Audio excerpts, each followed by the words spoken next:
পালপাড়ায় ভোজ খাওয়া, সারাদিন ভিতা কদলাতে হবে। কোনোদিনও ভাবছিলি না রে বাপ, সকালে উঠি জুত্রি করি, দাঁতটা ঘষিনি করি, মুখটা ধুই করি, বাপের হোটেলের বাসি রুটি আর ডালটা সাটাই দিলেন রে বাপ। খাবারটা হয়ে যাতে কুলিয়ে দাঁড়াই করে ভিডিওটা আপলোড করে দিলেন, কারণ এখানে 5G পাই রে বাপ। সরস্বতী পুজো একটা মাল পটাতে হবে, তাই চলে এলেন আমিও জুত্রি করি চুলটা কাটতে। সেলুনে আসেন দেখছেন আমাদের গ্রামের একটা পার্টি রেডি হয়ে আছে, এখানে মাফিয়া কাটিং দিবা বলি। তারপর দেখছেন প্রচুর ভেজাল রে বাপ, গাদিং ভেজাল ছিল, সেই জন্য চুল কাটতে আর পারলেন না। তারপর চলে এলেন ঘর। তারপর বাপের হোটেলের ফ্রির গরম গরম ভাত আর কফি ঘন্টাটা সাটাই দিলেন রে বাপ। দাদার হেলিকপ্টারটাই মাকে চাপাইনি করে চলে এলেন বিল ভিতা কাটতে। বিল পৌঁছিনি করি, মাকে ক্যামেরাটা ধরাইনি করি, লাইন গেলেন আমিও কোদালে নিয়ে খপজ খপজ বিতা কাটতে রে বাপ।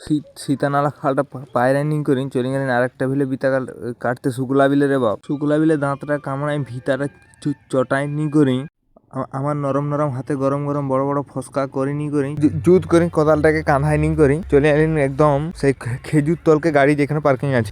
দাদার এখানে পার্কিং করা লাল হেলিকপ্টারটাকে নিয়ে করি আমিও বাইরে এলেন মায়ের সঙ্গে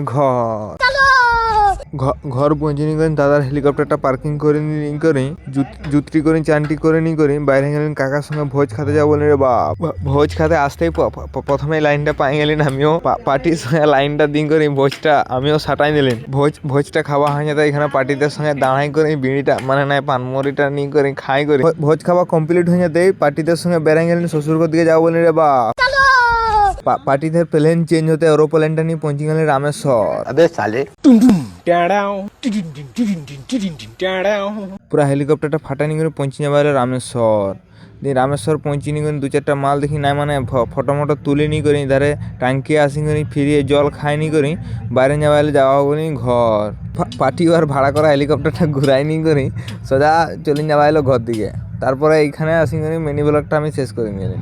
এরকম গাঁড় পাকামো ভিডিও দেখতে গেলে পেজটাকে ফলো করো।